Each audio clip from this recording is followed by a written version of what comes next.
نيلوم عند فيلم عند جمر أحد حيالو جي أزيو كبير موجات زوردو وترز منو بسير نسو أبتناي موداتنا هيوت ساعتو نتملو منجستو نابت فيتريكس سمو حويرة كومو شعون شعوها هيوت يحلف بدحرزي بحالة دمسة الرخابيلو حدا مستيري نقرنا نسوون ورحي أما قوت حين مريتن كتاتون كلا سولار إكليبس ويدبما نايز حي من سلام تواهيلو خمت زوعيو نجارجن بمسارات حالة أنتاو تنبيت ندحر كوينو إزوانزي كم نايدم أوانيز فلد مانياتو أبتوانتي ناي سماين ناي مريتن ناي سيولين معزوتات كفوت سلازخونو يو بتوساغون دك سوات نتوم ناي فايكينغ أمالخت مملاح قديفهم أو كندو ناي كريستن أملاح كامنو كان جمرو ينقرنا بسانكز مغنيات دما حدا كابتوم ناي فايكينغ أمالخت زخانة تور نام مريت يورد اتناتو كاند علاما دما نخلهم كريستيانات مدفعن ناي كريستنا أملاح زخانة أسر مدمساسني نيرو إذا دما اتوم ناي فايكينغ أمالختي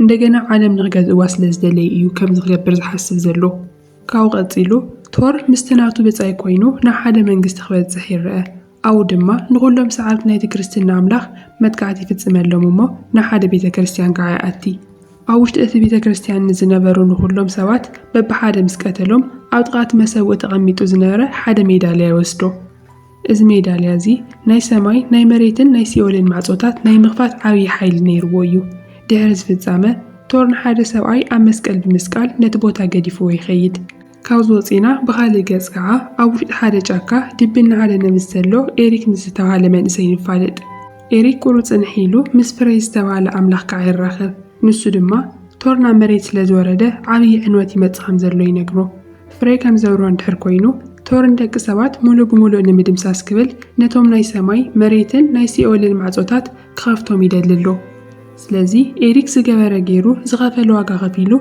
نوعو دو كبللو انت زي كوينو جنا اتزمت حدقا ندق سوات كلهم كتفوميو فريزراو يغزلمو نيريك نتورن مسعر نفسي يلتقعيزو حدا ملغات كمزخم زلو ينقرو اتملغات كدما او كلمة تورن تحرداتا نفيحو اتتتغيمو لزلو نايسو اكالاتوك عنو يو ازغعا نابتناتو عالم نخملس كجددو يو إيريكن انا التراسبية كمز زبال عبي نقر كبري كالني يبل عبد ساعات فري حدا زي فلتو مستيري نقرو إيريك حدا وان مويتو كمز نمرة نقرقن اتعزيات تفكرو نفري حافتو زغونة فريا እንደገና ህይወት ከምዘረእትሉ የረዶ በመሰረት ትንቢት ድማ ሞይቱ እንደገና አስተሳሰብ ብቻዩ ናፍሲዮል አትዩ በህይወት ክምለስ ስኽል ስለዚ ኤሪክ ናፍሲዮል ከይድ አለዎ ፍሬ ሕዝውን ዘረው እና ቀጸለ አፍሲዮል አዲሰን ስሙ ጠንቋሊ ናብ ናይሲዮል ማዕጾክ መርሖ ከም ዝኾነሞ ንዑኡ ድማ ኣብ ውሽጢ ሓደ ቤት ማሰርቲ ክረኽቦ ከም ዝኽእል ይነግሮ ኤሪክ ኣብ መወዳታ ነዚ ሓደገኛ ዕማም ንኽቕበሎ ይስማዕማዕ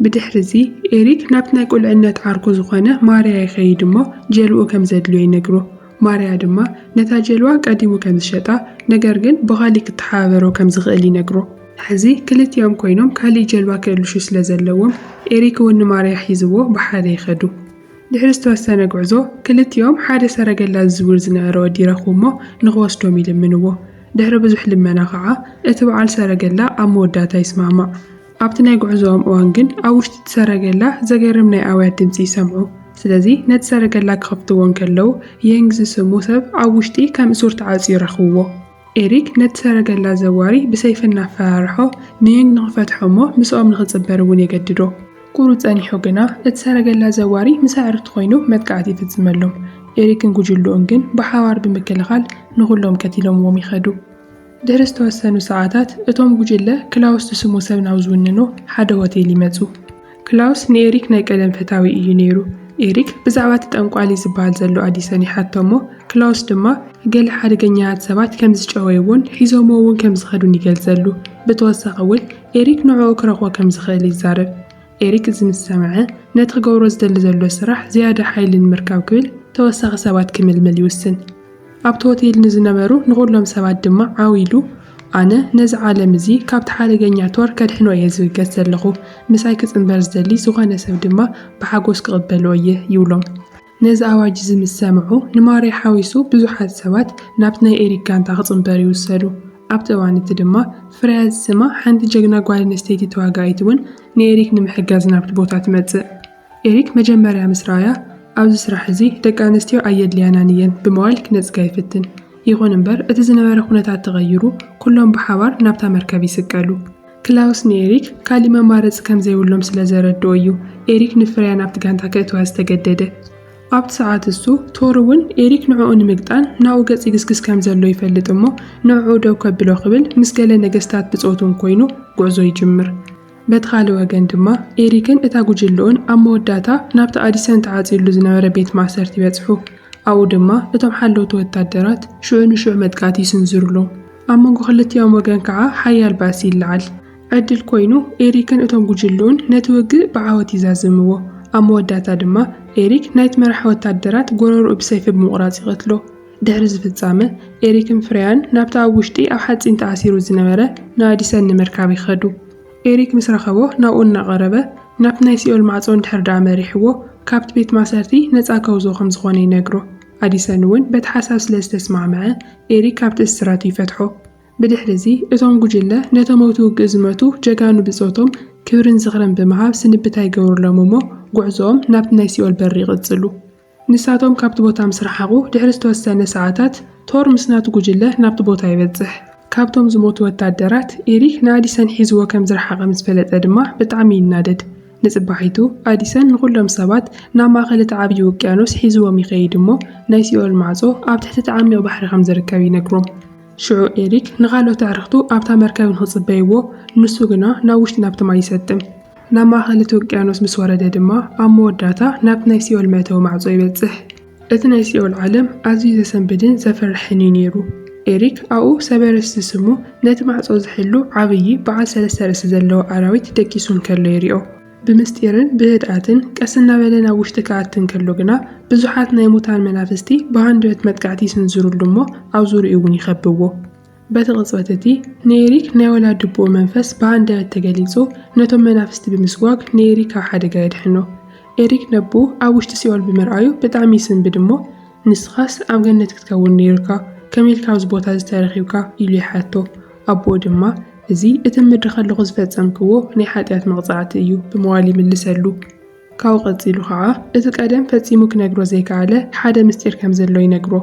ንሱ እውን እቲ ዘሕዝን ሓቂ ብምግላጽ ኣነ ናይ ባሓቂ ወላዲ ኣቦኻ ኣይኮንኩን ኣዴኻ ምስ ካሊእ ሰብኣይ ብምኻድ ጠሊማትኒ እያ ይብሎ። ኤሪክ ነዚ ምስ ሰምዐ ሙሉእ ብምሉእ ይስንብድ። ነገር ግን ርእሱ ኣኪቡ ነቦኡ ብዛዕባ ቶርን ብዛዕባ እቲ መለኸትን ይሓቶ። ኣቦኡ ድማ ናብቲ ብብዙሓት ደቂ ኣንስትዮ መናፍስቲ ዝሕሎ ሓቀኛ መለኸት ሒዝዎ ይኸይድ። እተን ናይ ዋልድ መናፍስቲ ንኤሪክ ናብኣተን ገጽ ክጽውዕኦ ይጅምራ። ኤሪክ ክቀርብ እንከሎ ድማ እተን ኣዋልድ ናብ ውሽጢ ክስሕቦ ይፍትና። ይኹን እምበር ኣቦኡ ንኤሪክ ሓይሊ ገይሩ ብምሓዝ ካብቲ ሓደገኛ ቦታ ሲሒዎ የውፅኦ። ብድሕሪ እዚ ክልቲኦም ናብ ጥቓ ናይቲ መውፅኢ ማዕጾ ይበጽሑ። ነገር ግን ብሃንደበት እቲ ሓላዊ በዓል 3 ርእሲ ኣራዊት ብድሕሪኦም ይነቅሕ። እቲ ዘገርም ነገር እዚ ኣራዊት እዚ ዋላ ሓንቲ ንጣብ ናይ ሰብ ደም ናይ ምሽታት ዓቕሚ ኣለዎ እዩ።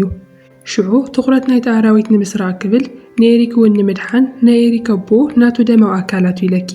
በዚ ምኽንያት ድማ እቲ ኣራዊት ንኤሪክ ገዲፉ ነብኡ ካድኑ ይጅምር።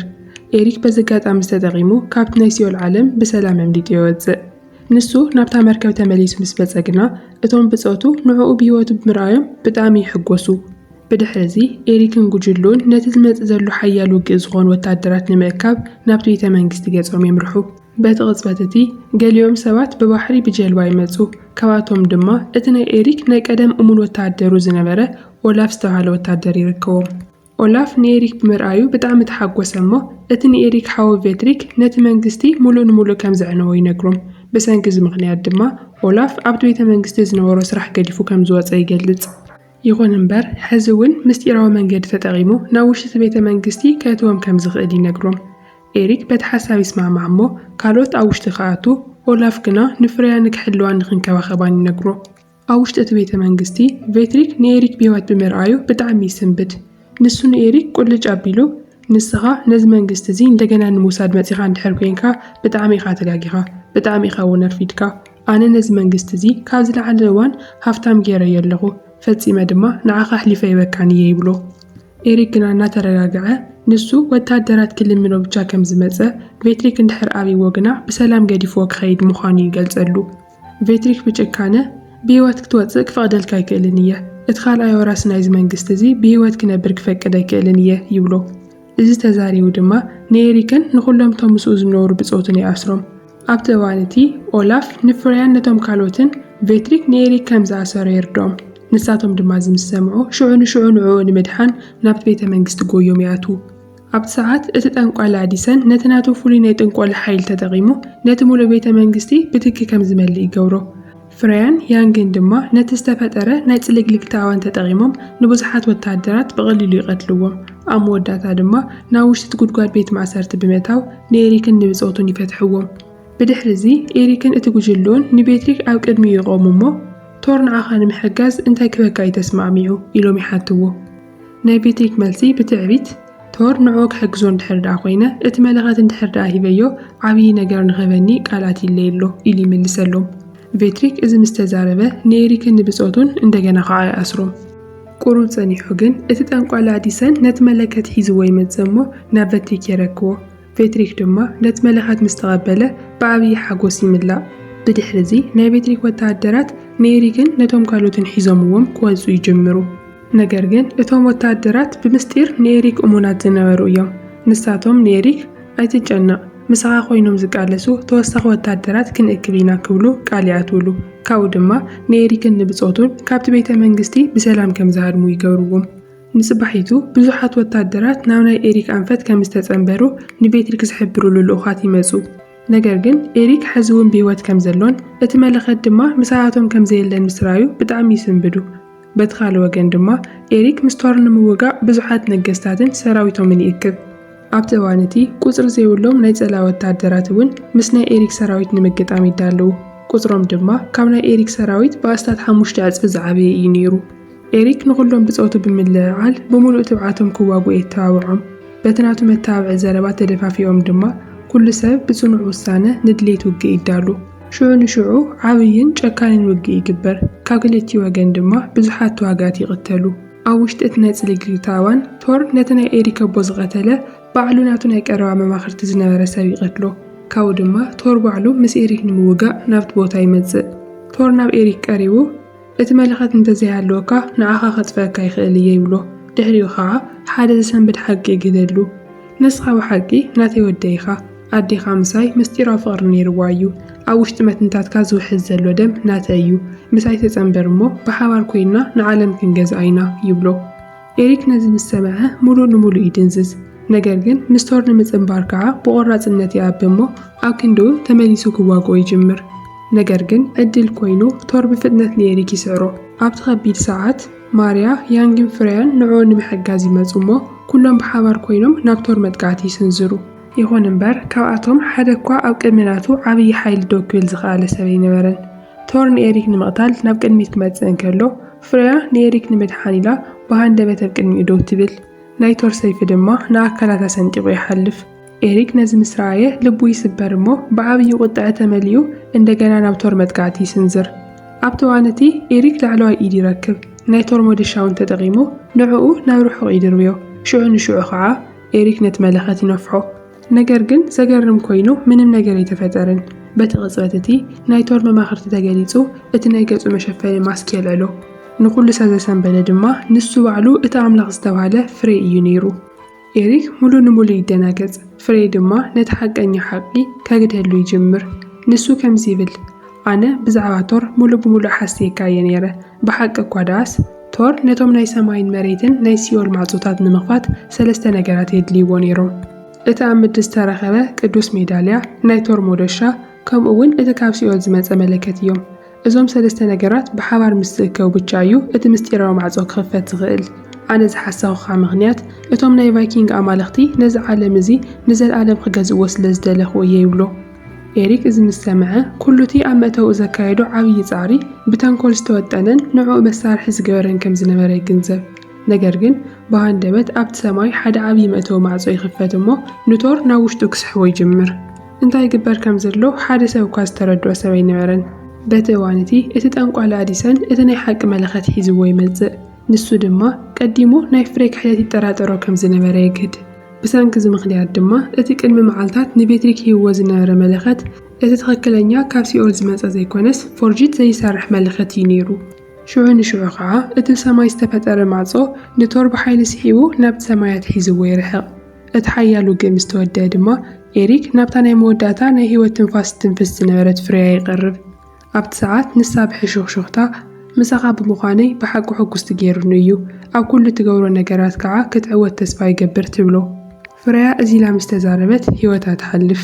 ኣብቲ ናይ መወዳእታ ናይቲ ፊልም ትርኢት ኤሪክን እቶም ዝተረፉ ብፆቱን ነቶም ኣብቲ ውግእ ዝወደቑ ጀጋኑ ወታደራት ናይ ክብሪ ስንብታ ይገብሩሎም።